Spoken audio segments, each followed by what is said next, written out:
Hello students, welcome back to my channel. आज के इस एजुकेशनल वीडियो में हम लोग डिस्कस करने वाले हैं DAV class 8 science and technology के प्रीवियस ईयर के क्वेश्चन पेपर को। ओके, इस वीडियो को आप लोग पूरा देखिएगा ताकि आप लोगों को क्वेश्चन का पैटर्न समझ में आ जाए और कौन कौन से क्वेश्चंस प्रीवियस ईयर में पूछे गए थे ये सब आप लोगों को अच्छे से समझ में आ जाए। और मैं क्वेश्चन को एक्सप्लेन भी करूँगा और आंसर भी कुछ क्वेश्चन का बताऊँगा। ठीक है, तो लोगों को बिना स्किप करे पूरा देखिए ताकि आप लोगों को पूरा क्वेश्चन का पैटर्न समझ में आ जाए। ये प्रीवियस ईयर का क्वेश्चन पेपर है, मतलब कि 2019 से 2020 के बैच वाले स्टूडेंट्स के लिए ये क्वेश्चन पेपर है। ओके, पिछला साल क्वेश्चन बहुत इजी आया था और हम लोग इस क्वेश्चन पेपर को आज डिस्कस करने वाले हैं। ठीक है, साइंस के सैम्पल पेपर का डिस्कशन मेरे चैनल पे अवेलेबल है, डिस्क्रिप्शन पे लिंक दिया गया है, उसे भी आप लोग जरूर देख लीजिएगा। और डेट शीट भी आ गया है, उसका भी लिंक डिस्क्रिप्शन पे दिया गया है, उसे भी देख लीजिएगा। तो चलिए हम लोग वीडियो को शुरू करते हैं। सबसे पहले एग्जाम के लिए आप लोगों को 3 आवर्स का टाइम मिलता है और 80 मार्क्स का एग्जाम होता है। बाकी 20 मार्क्स ये सब पीरियोडिक टेस्ट, क्लास और कॉपी ये सब में डिपेंडेंट होते हैं। ठीक है, अब जनरल इंस्ट्रक्शंस है कुछ, इसे आप लोग पढ़े बिना एग्जाम में कॉपी में लिखना शुरू मत कीजिएगा। ठीक है, पहले आप लोगों को क्वेश्चन ये सब मिला लेना अच्छे तरीके से। पहला क्या है कि इस क्वेश्चन में 27 क्वेश्चन है, आप लोग देख लीजिए कि इसमें 27 क्वेश्चन है कि नहीं है। ठीक है, उसके बाद आप आगे वाले इंस्ट्रक्शन पढ़िए। कोई ओवरऑल चॉइस नहीं दिया गया है, हालांकि कुछ इंटरनल चॉइस दिए गए हैं, जैसे कि 2 मार्क्स के जो क्वेश्चन है इसमें 3 क्वेश्चन के अंदर क्या दिया गया है, चॉइस दिया गया है और करके दिया गया होगा। ठीक है, मैं उसे भी डिस्कस करूंगा। उसके बाद अगला क्या है, 3 मार्क्स के क्वेश्चन के 3 क्वेश्चन में भी यही चीज दिया गया है कि आप 2 क्वेश्चन दिया गया, कोई एक क्वेश्चन आप लोग लिख सकते हैं उसमें। ओके, और 3 क्वेश्चन 5 मार्क्स वाले क्वेश्चन में भी यही चीज दिया गया है। क्वेश्चन पेपर के 4 सेक्शन है ABCD। सेक्शन ए में 3 क्वेश्चन है, क्वेश्चन नंबर 1 से 3 तक। ये बहुत ही शॉर्ट आंसर टाइप क्वेश्चन, इसका आंसर आप 1 वर्ड में भी दे सकते हैं या फिर 1 लाइन में भी दे सकते हैं, जिसका 1 मार्क है। सेक्शन बी में 7 क्वेश्चन है, क्वेश्चन नंबर 4 से लेकर के क्वेश्चन नंबर 10 तक, जो कि शॉर्ट टाइप क्वेश्चन है और ये 2 मार्क्स कैरी करते हैं। सेक्शन सी में 11 क्वेश्चन है, क्वेश्चन नंबर 11 से लेकर के क्वेश्चन नंबर 21 तक, जो कि शॉर्ट आंसर टाइप क्वेश्चन है और 3 मार्क्स कैरी करते हैं। उसी प्रकार से डी में 6 क्वेश्चन है, 22 से लेकर के 27 तक, जो कि लॉन्ग आंसर क्वेश्चन है। ठीक है, उसमें लंबे आंसर आपको लिखने पड़ेंगे जो कि 5 मार्क्स को कैरी करते हैं। नीचे आप लोगों को हिंदी में भी दिया गया, मैं हिंदी में क्या बताऊंगा। ठीक है, आप लोग चाहे तो हिंदी पढ़ सकते हैं वीडियो को पॉज करके। ओके, अब हम लोग आगे देखते हैं। सेक्शन नंबर ए में 3 क्वेश्चन 1 मार्क्स के होते हैं। तो पहला क्वेश्चन है 1 to 4 says F1 and F2 act on a box as shown in figure. There is no change in state of motion of the box. State the name given to such a pair of forces. जब 2 forces F1 और F2 एक box में act करते हैं, जो कि figure में दिखाया भी गया है, तो बॉक्स के मोशन में कोई भी चेंज नहीं आता है। ठीक है, मोशन के स्टेट में कोई भी चेंज नहीं आता है, तो क्या नेम दिया जाता है ऐसे पेयर फोर्सेस के, ऐसे पेयर को। ठीक है, तो ये हो जाएगा बैलेंस फोर्सेस। मैं किसी का आंसर आप लोगों को बता दूंगा, मैं बेसिकली आप लोगों को क्वेश्चन को समझाऊंगा, बाकी आप लोगों को पैटर्न समझ जाना है। ठीक है, क्वेश्चन कैसे पूछे जाते हैं और कुछ क्वेश्चन का मैं आंसर ही बता दूंगा, क्वेश्चन के आंसर को समझा दूंगा, लेकिन मैं आप लोगों को एकदम सॉल्यूशन नहीं दिखाऊंगा क्वेश्चन का। ठीक है, आप लोग इसे बुक में खोजिएगा। ये अल्टरनेटिव क्वेश्चन है विजुअली चैलेंज स्टूडेंट्स के लिए। अगला है नेम 2। मैं वो विजुअली चैलेंज वाले क्वेश्चन नहीं रिपीट कर रहा हूँ, मैं दिखा रहा हूँ आप लोगों को क्वेश्चन नंबर 2। 2 डिजीजेस बताने हैं जो कि माइक्रो ऑर्गेनिज्म से कॉज होते हैं प्लांट्स में। थर्ड क्वेश्चन है सेल में क्रोमोसोम कहाँ प्रेजेंट होता है। स्टूडेंट्स आप बुक में खोजिएगा, बेसिकली मैं आप लोगों को यहाँ बता रहा हूँ, क्वेश्चन का हिंदी अच्छे से समझा दे रहा हूँ, डिस्कस कर रहा हूँ मैं आप लोगों के साथ। सेक्शन बी, अब हम लोगों को 3 क्वेश्चन जो थे वो खत्म हो गए। सेक्शन बी में क्या है, पहला question sliding friction is less than static friction. Sliding friction जो है ये लेस होता है, लिटिल लेस होता है स्टैटिक फ्रिक्शन से, एक्सप्लेन करना है। उसके जगह में एक और क्वेश्चन आप लिख सकते हैं, उसको आपको यदि ये नहीं आ रहा है, ठीक है, तो आप ये लिख सकते हैं। आप पहले दोनों क्वेश्चन को पढ़ लीजिए, जो आपको अच्छे से आता होगा वही लिखिए। ठीक है, कभी कभी होता है कि एक मुझे नहीं आता तो एक आता है तो वही लिख दीजिए, या फिर होता है कभी कभी कि दोनों आता है तो जो आपको ज्यादा इजी लगे वही लिख दीजिए। ठीक है, sport vehicles are design to have a special shape. बोला जाता है कि स्पोर्ट व्हीकल को इस प्रकार से डिजाइन किया जाता है, उनके पास एक स्पेशल शेप होता है। तो ऐसे बॉडीज को कौन सा नेम दिया जाता है, तो क्या होता है, स्ट्रीमलाइन बॉडीज होते हैं। और किस प्रकार से ये स्पेशल शेप जो है ये ट्रांसपोर्ट व्हीकल्स को मदद करते हैं। आपको यदि क्वेश्चन कभी नहीं भी समझ में आए स्टूडेंट्स, तो आप लोगों को नीचे हिंदी भी दिया गया रहता है, ठीक है। ये इस क्वेश्चन पेपर की बहुत अच्छी खासियत है ये, कि हिंदी में भी दिया जाता है। आप यदि इंग्लिश नहीं समझ पाए तो हिंदी समझ के आप आंसर लिख सकते हैं। आंसर आप इंग्लिश में लिखना होगा, बस क्वेश्चन आप हिंदी में समझ सकते हैं। फ्रिक्शन को इंक्रीज करने के लिए दो मेथड्स यहाँ पर लिखने हैं फिफ्थ क्वेश्चन में। 6 है कि दो एग्जांपल्स बताने हैं आप लोगों को फ्यूल के, और सबसे मोस्ट रिएक्टिव और लीस्ट रिएक्टिव मेटल का नाम आप लोगों को यहाँ पर लिखना है। मोस्ट रिएक्टिव और लीस्ट रिएक्टिव, देखिए मैंने भी वही चैप्टर खोल के रखा है, metal and non metal chapter को। ओके, इसी चैप्टर में आप लोगों को मोस्ट रिएक्टिव और लीस्ट रिएक्टिव मेटल मिल जाएगा। 7th है state any one damage caused by plastic waste. Plastic waste के द्वारा काउज किया गया एक डैमेज आप लोगों को यहाँ पर लिखना है। Melamine is used for fire resistant fabric, state the reason for this. देखिए बोला जाता है कि मेलामाइन को फायर रेजिस्टेंस फैब्रिक बनाने में यूज किया जाता है। क्यों ऐसा होता है ये आप लोगों को लिखना है, ठीक है। अब देखिए इसका एक, इसमें ये आप लिखिएगा तो एक में मिलेगा, ये आप लिखिएगा तो एक में मिलेगा, 2 नंबर का क्वेश्चन हो गया। उसी प्रकार से यहाँ पर था, 2 एग्जाम्पल्स लिखने थे पहले वाले में, तो एक लिखिएगा तो हाथ मिलेगा, 2 लिखिएगा तो एक मिल जाएगा। उसी प्रकार से एक मोस्ट रिएक्टिव लिखना है, एक लीस्ट रिएक्टिव लिखना है। इधर को मोस्ट नहीं आता है, लीस्ट आता है, तो उसे भी छोड़िए, मुझसे लिख दीजिए, आपको हाफ नंबर मिल जाएगा, ठीक है, क्योंकि बोर्ड एग्जाम में हाफ नंबर की भी वैल्यू होती है। और हिंदी को क्वेश्चन नहीं समझ में आया इंग्लिश में तो हिंदी को पढ़ना बिल्कुल भी ना भूले। अगला है state and 2 advantages of synthetic fibre. Synthetic fibres के 2 एडवांटेज लिखने हैं। लिख सकते हैं कि वो श्रिंक नहीं होते हैं, ठीक है, उन्हें उतना आयरन करने की भी आवश्यकता नहीं होती है, ये सब आप उसमें लिख सकते हैं। और नीचे कुछ टर्म्स दिए गए हैं, 2 एडवांटेज लिखने हैं। आपको एक ही आता है तो एक ही लिख दीजिए, या फिर एक में कोई भी नहीं आता, हमारा यही क्वेश्चन आ गया, ठीक है, ये अलग हो और ये क्वेश्चन आपको नहीं आ रहा, उसमें आपको एक ही एडवांटेज आ रहा हो तो आप एक एडवांटेज लिख दीजिए, आपको एक नंबर तो मिल जाएगा ना इजिली। अगला क्या है, define the term following terms. यहाँ पे पॉलीमराइजेशन और थर्मोप्लास्टिक्स को डिफाइन करना है। ओके, इसे आप लोग पढ़े होंगे students synthetic fibres and plastic वाले चैप्टर में। 9 है write the function of the cell following cell organelles. देखिए यहाँ पर आप लोगों को फॉलोइंग नीचे 2 सेल ऑर्गेनल दिए गए हैं, पहला है माइटोकॉन्ड्रिया, दूसरा है राइबोसोम। तो इसका आप लोगों को फंक्शन लिखना है, ठीक है। तो माइटोकॉन्ड्रिया पावर हाउस होता है सेल का, राइबोसोम क्या होता है, ये प्रोटीन के सिंथेसिस में हेल्प करता है। तो ये सब आप लोगों को फंक्शन लिखना है स्टूडेंट्स। ओके, और करके भी दिया गया है सेल से स्टार्ट करना है और 4 अदर लेवल्स बताने हैं ऑर्गेनाइजेशन के एक ऑर्गेनिज्म में, वो भी उनके करेक्ट ऑर्डर के साथ। क्या होता है, सेल होता है, टिश्यू होता है, सेल मिलकर के टिश्यू बनाते हैं, टिश्यू मिलकर के ऑर्गन बनाते हैं, ऑर्गन मिलकर के ऑर्गन सिस्टम बनाते हैं और ऑर्गन सिस्टम मिलकर के एक ऑर्गेनिज्म को खड़ा करते हैं, ठीक है। अब आगे write any 2 differences between a plant cell and animal cell. 2 differences लिखने हैं प्लांट सेल और एनिमल सेल के बीच में।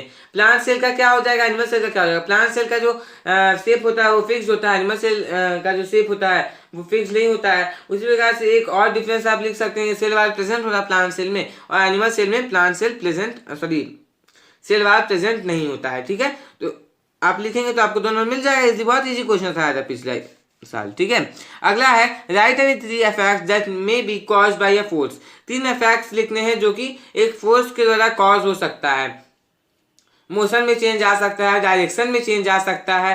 जब फोर्स अप्लाई किया जाता है किसी ऑब्जेक्ट पे वो उसे मोशन में ला देता है, उसका डायरेक्शन भी चेंज हो जाता है। और एक आप लिख सकते हैं कि शेप और साइज भी शेप चेंज हो जाता है फोर्स अप्लाई करने पे, ठीक है। जब आप चपाती बनाते हैं, रोटी बनाते हैं तो आपकी मदर लोग जब आटा को गूंथती है तो आप देखते होंगे कि, या फिर उसको छोड़िए, आप बैलून देख रहे होंगे, जब आप बैलून को फुलाते हैं उसे बीच से या फिर कहीं से उस पर फोर्स अप्लाई करते हैं तो क्या होता है, उसका शेप जो है चेंज हो जाता है, ज्यादा फोर्स है तो वो फुट भी जाता है कभी कभी, है ना।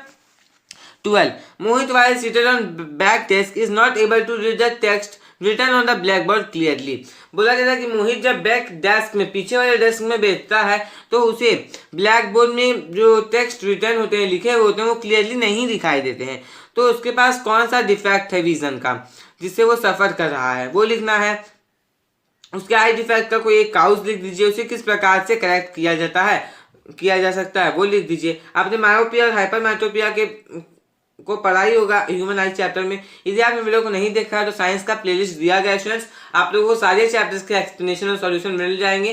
प्लेलिस्ट पे विजिट करके वीडियोस को देख लीजिएगा। ओके, अगला है डिफाइन फ्रीक्वेंसी। फ्रीक्वेंसी को डिफाइन करना है। फ्रीक्वेंसी और टाइम पीरियड के जो SI यूनिट्स है वो एक दूसरे से किस प्रकार से रिलेटेड है वो लिखना है। ठीक है, हम लोगों को फ्रीक्वेंसी फाइंड करना है वाइब्रेटिंग बॉडी का, यदि वो 20 वाइब्रेशंस को एक सेकेंड में कंप्लीट कर रहा है। एक सेकेंड में कितना वाइब्रेशन? 20 वाइब्रेशन। ठीक है, और भी इसमें दिया गया क्वेश्चन, आप लोग इसमें अथवा करके दूसरा क्वेश्चन भी है, यदि आपको ये नहीं आता तो आप दूसरा लिख सकते हैं। Exposure to noise may cause number of adverse effect on human health. देखिए, नॉइज जो होता है ये बहुत सारे एडवर्स इफेक्ट्स बना देता है ह्यूमन हेल्थ पे। तो 3 यहाँ पर मेजर्स लिखने थे नॉइज पॉल्यूशन को लिमिट करने के लिए। ठीक है, यदि वो नहीं आता तो ये लिख दीजिए, ये नहीं आता तो वो लिख दीजिए, कुछ भी लिख सकते हैं। ठीक है, 2 क्वेश्चन आपको ओवरऑल चॉइस दिया गया है। तो अगला है जुपिटर इज अ जोवियन, जो Jupiter is called a Jovian planet, justify the statement with help of any 2 point. जो जुपिटर जो है एक जोवियन प्लैनेट है, इस चीज को आप लोगों को 2 पॉइंट्स के हेल्प से जस्टिफाई करना है। बी, कॉन्स्टेलेशन को आप लोगों को यहाँ पर बताना है, कौन से 2 स्टार्स टॉप पे पोल स्टार्स को लोकेट करने में हेल्प करते हैं और किसमें रिजल्ट जो है प्रेजेंट होता है। हिंदी भी दिया गया, पढ़ सकते हैं आप। अगला है 15, कंप्लीट द गिवन टेबल। नीचे एक टेबल दिया गया है, इसे आप लोगों को कंप्लीट करना है। Magnitude on Richter scale, Richter scale में मैग्नीट्यूड 4.5 अर्थक्वेक का क्या इफेक्ट हुआ होगा। 8.0 एंड अबव अर्थक्वेक का क्या इफेक्ट हुआ होगा। ठीक है, और इसमें एक और है, define the term EPIC centre of an earthquake. Earthquake का आप लोगों को इपिक सेंटर क्या होता है वो भी इसमें डिफाइन करना है। 16 है, name any 2 petroleum product. 2 petroleum product आप लोगों को यहाँ पर लिखने हैं। नेचुरल गैस को कंसीडर किया जाता है क्लीनर फ्यूल। तो 2 रीजन्स लिखने हैं इस स्टेटमेंट के सपोर्ट में। स्टूडेंट्स, मैं आप लोगों को एक चीज बता देना चाहता हूँ कि स्टूडेंट्स मैं रेगुलरली वीडियोस को क्लास 8 के वीडियोस को अपलोड कर रहा हूँ। कुछ चैप्टर्स के मैं इंटरनल क्वेश्चन को भी अपलोड कर रहा हूँ, कुछ चैप्टर के मैं नोट्स को भी अपलोड कर रहा हूँ। ठीक है, और यदि आप और भी ज्यादा बेनिफिट्स चाहते हैं तो आप लोग मुझे 159 रुपीज पे करके ज्वाइन कर सकते हैं, जो कि बहुत ही कम प्राइस है स्टूडेंट्स। ठीक है, इसमें आप लोगों को बहुत सारे फायदे मिल जाएंगे, जैसे कि नोट्स मिल जाएगा, ये जो आप क्वेश्चन पेपर है, और भी मेरे पास प्रीवियस ईयर के क्वेश्चन पेपर है तो उसे मैं डिस्कस करूंगा, वो आप लोगों को ज्वाइन करने पे मिल जाएगा। ठीक है, इसके साथ साथ नोट्स मिलेंगे और एक्सरसाइज क्वेश्चंस आंसर्स के आप लोगों को पीडीएफ भी मिल जाएंगे। ठीक है, तो आप लोग यदि ज्वाइन कीजिएगा तो आप लोगों को बहुत सारे फायदे हो जाएंगे स्टूडेंट्स। तो आप लोग मुझे ज्वाइन भी कर सकते हैं 159 रुपीज पे करके, आप मेरी मेंबरशिप को ले सकते हैं। ओके, तो कोशिश कीजिएगा ज्वाइन करने की, क्योंकि आप बोर्ड एग्जाम देने वाले हैं तो उसके लिए अच्छे से प्रिपेयर होना बहुत ज़्यादा जरूरी है। आप सैंपल पेपर को भी पाइएगा, मैं आपको सैंपल पेपर भी दूंगा, मेरे पास बहुत सारे सैंपल पेपर्स भी है। ठीक है, तो आप ज्वाइन कीजिएगा तो आप लोगों को बहुत सारे फायदे मिलेंगे, तो कोशिश कीजिएगा ज्वाइन करने की। इसमें और करके क्वेश्चन है, define destructive distillation. Destructive distillation को डिफाइन करना है और फॉर्मेशन ऑफ कोल के प्रोसेस को एक्सप्लेन करना है, कि कोयला बनाने की जो प्रक्रिया है उससे हम लोग यहाँ पर व्याख्या करना है। ठीक है, उसको एक्सप्लेन करना है। 17th क्वेश्चन है कि प्लांट्स पर इन पॉल्यूटेंट्स का क्या हार्मफुल इफेक्ट पड़ता है। तो एक एक हार्मफुल इफेक्ट लिखना है। पहला है नाइट्रोजन डाइऑक्साइड, दूसरा है स्मोग, थर्ड है कार्बन मोनोऑक्साइड। ये जो है पॉल्यूशन ऑफ एयर चैप्टर से लिया गया है। ओके, 18th क्वेश्चन है, sewage is a major source of water pollution. Sewage जो है ये एक मेजर सोर्स है वाटर पॉल्यूशन का। तो 3 मेजर्स यहाँ पर आप लोगों को लिखने हैं ताकि ये चेक किया जा सके वाटर पॉल्यूशन के सीवेज का जो पॉल्यूशन होता है उसे कम किया जा सके। ठीक है, वाटर का जो पॉल्यूशन होता है सीवेज के द्वारा उसे कम किया जा सके। स्टूडेंट्स, ये क्वेश्चन बहुत ही इजी थे प्रीवियस ईयर के स्टूडेंट्स के लिए। प्रीवियस ईयर में जो भी स्टूडेंट्स ने एग्जाम दिया था उनका बहुत अच्छा मार्क्स आया होगा, क्योंकि ये क्वेश्चन बहुत ही इजी था। 19th क्वेश्चन है, write the name and type of micro organism associated with the following processes. देखिए क्या क्या है, नेम लिखने हैं, ठीक है, और टाइप लिखना है माइक्रो ऑर्गेनिज्म का, जो कि फॉलोइंग प्रोसेस से एसोसिएटेड है। तो कर्ड फॉर्मेशन कौन सा है, लैक्टोबैसिलस है। B, fermentation in bakery, bakery में फेर्मेंटेशन होता है तो कौन सा, yeast. C, production of penicillin. इसका आप लोग कमेंट बॉक्स में कमेंट कीजिए स्टूडेंट्स, इसका जो आंसर होगा ये आप कमेंट बॉक्स में कमेंट कीजिए। ठीक है, मैं इसका आंसर नहीं बता रहा हूँ, आप लोग इसको कमेंट बॉक्स में कमेंट कीजिएगा। ठीक है, 20 read the following information carefully and answer the question that follow. Follow. देखिए यहाँ पर एक पैराग्राफ टाइप कर दिया गया, ये सब भी क्वेश्चंस एग्जाम में पूछे जाते हैं, तो ऐसे क्वेश्चंस को भी आप लोग करके जाइएगा। सैम्पल पेपर में आप लोगों को ऐसे क्वेश्चंस दिए गए होंगे। The species A and B of wild animals are found exclusively in a particular area and nowhere else. The species C is listed in Red Data Book of India, whereas species D and E of wild animals no longer exist anywhere on the earth। बोला जा रहा है कि wild animal का एक species है ए और B, ठीक है, इसे एक पर्टिकुलर एरिया में ही पाया जा सकता है, ठीक है। उसके बाद क्या है, कुछ स्पीसीज सी जो है ये रेड डाटा बुक में, इंडिया के रेड डाटा बुक में इसको लिस्ट किया गया है।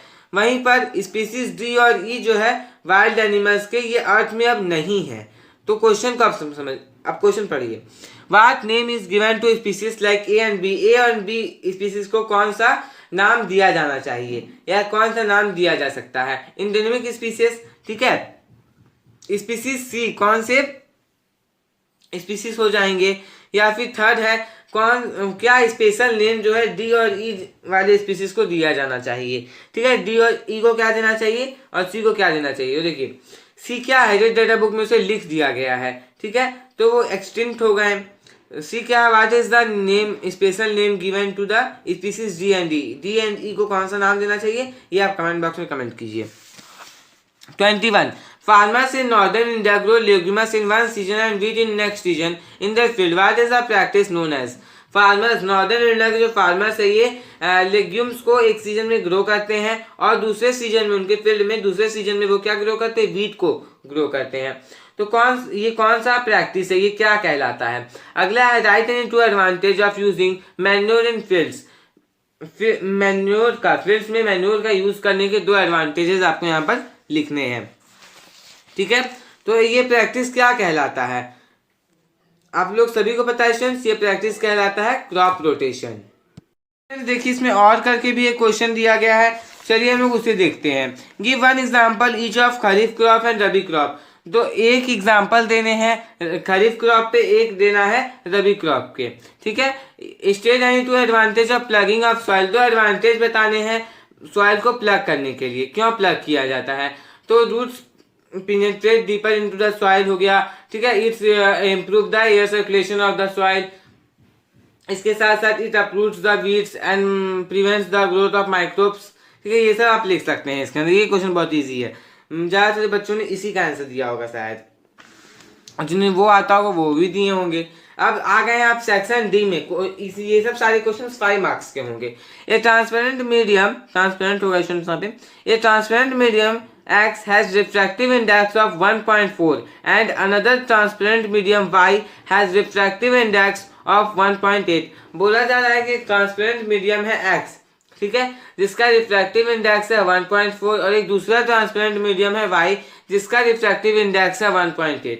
तो किस मीडियम में लाइट का जो रे है ये ज्यादा मुड़ेगा, बेंड करेगा, ठीक है।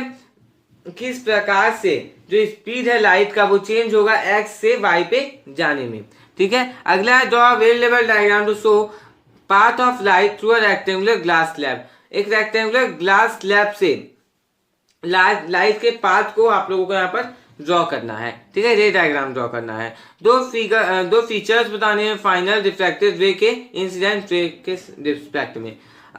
अब इसमें भी और करके दिया गया, identify the type of lens which can be use to make virtual erect and magnified image. Second है real and inverted image of the same size, virtual erect and diminished image. किस टाइप के lens को use किया जाएगा ये सब image को बनाने के लिए। पी है draw ray diagram of image, draw ray diagram to show the formation of image by concave lens when the object is placed between f and 2f point। Concave lens बनाना है, f और 2f point दे देना है, उसके बीच में object है, ठीक है। तो उसका आप लोगों को रे डायग्राम किस प्रकार से इमेज का फॉर्मेशन होगा वो बनाना है। अगला यहाँ पे अल्टरनेटिव दिया गया है स्टूडेंट्स, ओके, ये मैं नहीं बताऊंगा आपको। 23rd है state one difference between strong electrolyte and weak electrolyte. देखिए एक डिफरेंस बताना है स्ट्रॉन्ग इलेक्ट्रोलाइट और एक वीक इलेक्ट्रोलाइट के बीच में, ठीक है। एक एग्जाम्पल भी देना है स्ट्रॉन्ग इलेक्ट्रोलाइट का और एक एग्जाम्पल देना है वीक इलेक्ट्रोलाइट का। थर्ड है right 3 prominent effect of chemical reaction taking place at electrode and with in the solution during electrolysis. Electrolysis के दौरान सॉल्यूशन में कौन कौन से इफेक्ट्स आते हैं, केमिकल रिएक्शन का क्या इफेक्ट्स होता है, ठीक है, जब इलेक्ट्रोड्स में रिएक्शन होता है, केमिकल रिएक्शन, ठीक है। तो प्रोमिनेंट आप लोग यहाँ पर इफेक्ट्स लिखने हैं। 24th है an element x is good conductor of electricity can be drawn into wires easily. एक एलिमेंट एक्स है, ये गुड कंडक्टर है इलेक्ट्रिसिटी का और इसे वायर्स में भी ड्रॉन किया जा सकता है। तो क्या नेचर है ऑक्साइड का, ठीक है, एलिमेंट एक्स का। सेकेंड है element x dilute hydrochloric acid के साथ रिएक्ट करता है और एक कलरलेस गैस प्रोड्यूस करता है, तो उस गैस का नाम लिखना है हाइड्रोजन। थर्ड है name the property of element X which make it suitable for the making bells. Bells बनाने के लिए एलिमेंट एक्स का कौन सा प्रॉपर्टी उसे सुटेबल बनाता है, ठीक है, वो प्रॉपर्टी लिखना है। अगला है B write the names of element which of which the following alloy are made.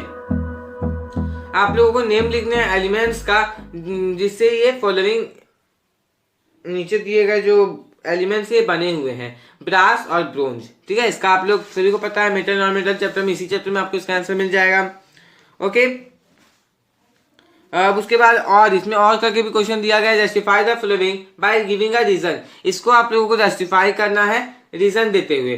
Phosphorus को वाटर में रखा जाता है, सोडियम मेटल को केरोसिन के अंदर रखा जाता है, मेटल को यूज किया जाता है बेल्स को बनाने में, और फोर्थ है copper is commonly used for making wires in electrical fittings. Coppers को कॉमनली यूज किया जाता है इलेक्ट्रिकल फिटिंग्स के वायर्स को बनाने में। स्क्रू ड्राइवर जो यूज किया जाता है इलेक्ट्रीशियन के द्वारा, इसके पास एक प्लास्टिक हैंडल होता है, ठीक है, ताकि उसके करंट नहीं मारे। उसके बाद फोर्थ था कि कॉपर को बनाया जाता है क्योंकि कॉपर जो है गुड कंडक्टर इलेक्ट्रिसिटी का।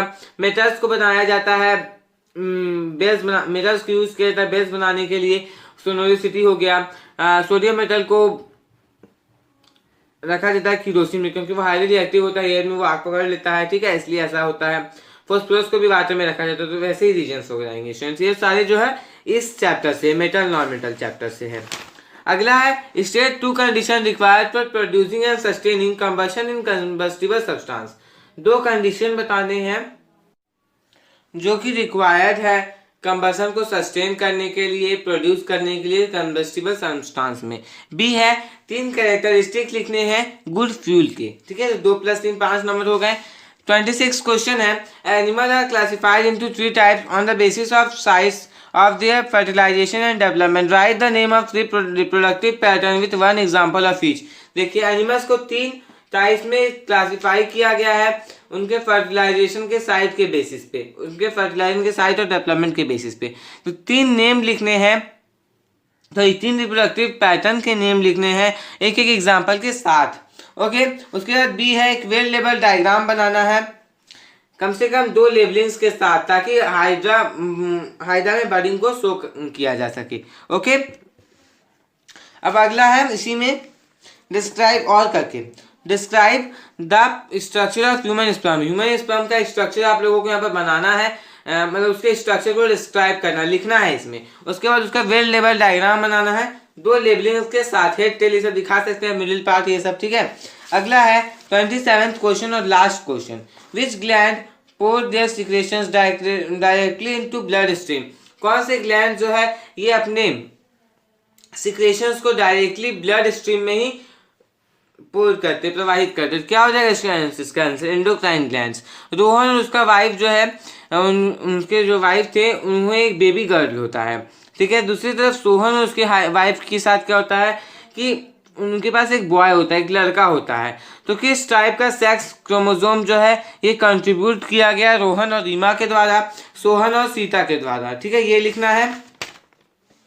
सी है the gland W is located just below the stomach in human body. The gland W secretes a hormone X. The deficiency of hormone X causes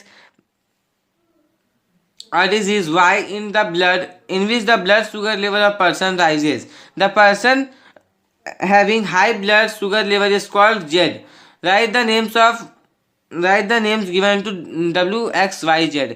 देखिए बहुत ही हार्ड इजी क्वेश्चन है, बस समझने वाला question है। ठीक है, क्या है, एक ग्लैंड लोकेटेड, एक ग्लैंड W है जो कि ह्यूमन बॉडी के स्टमक के नीचे लोकेटेड होता है। क्या हो जाएगा इसका आंसर, पैनक्रियाज। ठीक है, जो ग्लैंड है ये एक एक्स हार्मोन को सीक्रेट करता है। क्या हो जाएगा, इंसुलिन। ओके, जो डिफिशियंसी होता है हार्मोन का, हार्मोन एक्स का जो डिफिशियंसी होता है बॉडी में, ये एक डिजीज को कॉज करता है। ठीक है, डिजीज का नाम है वाई, जिसमें कि ब्लड शुगर लेवल पर्सन का राइज कर जाता है, बढ़ जाता है। ठीक है, जो पर्सन है इनके पास हाई ब्लड शुगर लेवल होता है उसे जेड कहा जाता है, वो डायबिटीज हो गया। ठीक है, डायबिटिक पर्सन हो गया वो। ठीक है, डिजीज वाई क्या हो जाएगा, डायबिटीज हो जाएगा, और वो पर्सन डायबिटिक पर्सन हो जाएगा। ठीक है, बस वही लिखना। कैसे लिखिएगा, WXYZ दे दीजिएगा, एक लाइन में W, एक लाइन में XYZ। ठीक है, W में जो होगा वो लिख दीजिए, X में जो होगा वो लिख दीजिए, Y में जो होगा वो लिख दीजिए, और Z में जो होगा वो लिख दीजिए। स्टूडेंट्स देखिए, इसी के साथ हमारा ये जो क्वेश्चन पेपर का डिस्कशन था, प्रीवियस ईयर का क्वेश्चन पेपर फरवरी से मार्च 2020, ठीक है, ये कंप्लीट हो गया। ये प्रीवियस ईयर का क्वेश्चन पेपर हमारा कंप्लीट हो गया। और भी क्वेश्चन पेपर्स के लिए आप लोग मुझे ज्वाइन कर सकते हैं 159 रुपीज़ पे करके, क्योंकि बहुत ही कम प्राइस है। ओके, आप लोगों को बहुत सारे फायदे मिल जाएंगे सर, तो ज्वाइन करने का जरूर से आप लोग ट्राई कीजिए। उसमें आप लोगों को सैम्पल पेपर, नोट्स ये सब भी मिलेगा। ठीक है, बहुत सारे स्टूडेंट्स ने मुझे ज्वाइन भी किया है। और यदि आप मेरे चैनल पे नए हैं तो चैनल को सब्सक्राइब करके बेल आइकन में प्रेस करके आप प्रेस कर लीजिएगा, क्योंकि मैं आपके लिए ऐसे एजुकेशनल वीडियोस लाता रहता हूँ। ओके स्टूडेंट्स, वीडियो अच्छा लगा आप लोग लाइक कीजिए, अपने फ्रेंड्स के बीच में इस वीडियो को अधिक से अधिक शेयर करें, ताकि वो भी प्रीवियस ईयर के क्वेश्चन पेपर को समझ पाएँ और क्वेश्चन का पैटर्न क्या होता है वो समझ पाएँ। और बोर्ड एग्जामिनेशन है, इसलिए अधिक से अधिक आप लोग सैम्पल पेपर, क्वेश्चन पेपर ये सब को सॉल्व करें, चैप्टर को अंदर से पढ़ें। Thanks for watching.